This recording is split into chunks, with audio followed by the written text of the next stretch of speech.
சில பேத்துக்கு இருக்கிற ஐயப்பாட்டுக்கான இந்த விடயத்தை நம்ம இங்கே பார்க்க இருக்கோம். இப்போ ஆலயங்கள், பெரிய பெரிய ஆலயங்கள் இருக்குது, நிறைய கடவுளார்கள் நம்ம அதில் இருக்குது. அதில் குறிப்பாக பார்த்தோம்னா நம்ம சிவபெருமான் இருக்கிறாங்க. சிவபெருமானுக்கு பார்த்தோன்னா ஒரு சில பேர் இருக்காங்க, அதாவது பொருள் படைத்தவர்கள் அப்படின்னு சொல்லக்கூடியவங்க. கண்டிப்பாக அவங்க வந்துட்டு ரொம்ப நல்லவர்கள். சில பேர் என்னென்னா தன்கிட்ட இருக்கிற பொருளை வந்துட்டு எப்படி பயன்படுத்தணுமோ, இறைவன் எதற்காக கொடுத்தாரோ அந்த வழியில் வந்துட்டு அவங்க பயன்படுத்துவாங்க.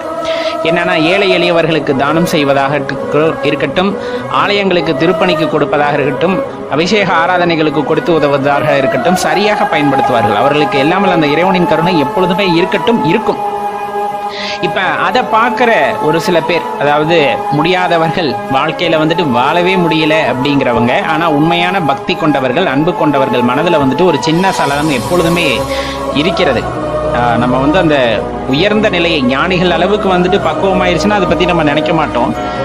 இப்போ ஆரம்ப காலகட்டத்தில் வந்துட்டு இறைவனை நினைத்து வாடுகின்றோம், அவர் மீது அன்பு செய்கின்றோம். அப்படிங்கும் போது இந்த மாதிரி கைங்கரியங்களை செய்வதற்கு எனக்கு அந்த வாய்ப்பை இறைவன் கொடுக்கவில்லையே அப்படின்னு நினைத்து வருந்துகின்ற உள்ளங்கள் ஒரு சில உண்டு.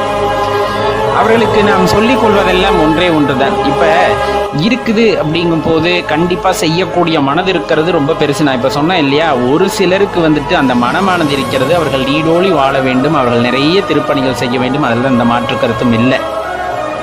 இப்போ இருக்கும்போது செய்யறது அப்படிங்கிறது பெரிய விஷயம். ஆனால் இல்லாதப்ப அதை செய்யணும்னு நினைக்கிறீங்க பார்த்தீங்களா, அது இன்னும் பெரிய விஷயம். அதை தான் இந்த இடத்துல நம்ம குறிப்பிட்டு சொல்ல வேண்டியது இருக்கு. ஏன்னா இருக்கிறவங்க பாதி பேர் வந்துட்டு அந்த பூட்டி வச்சு கரையான் தின்னால் திங்குமே தவிர ஒரு 4 ஏழைப்பாளையங்களுக்கு சாப்பாடு கொடுக்கணும்னு கூட நினைக்கிறதில்ல. ஏன் இறைவன் வந்துட்டு அவங்களுக்கு அப்படிப்பட்ட மனசை கொடுத்தாரு அப்படிங்கிறதே நம்மளுக்கு சில நேரங்களில் சந்தேகமாக தான் இருக்கும். அது உலகத்துக்கு உணர்த்துவதற்காக இருக்குன்னு நினைக்கிறேன். அது ஒரு பக்கம் இருக்கட்டும்.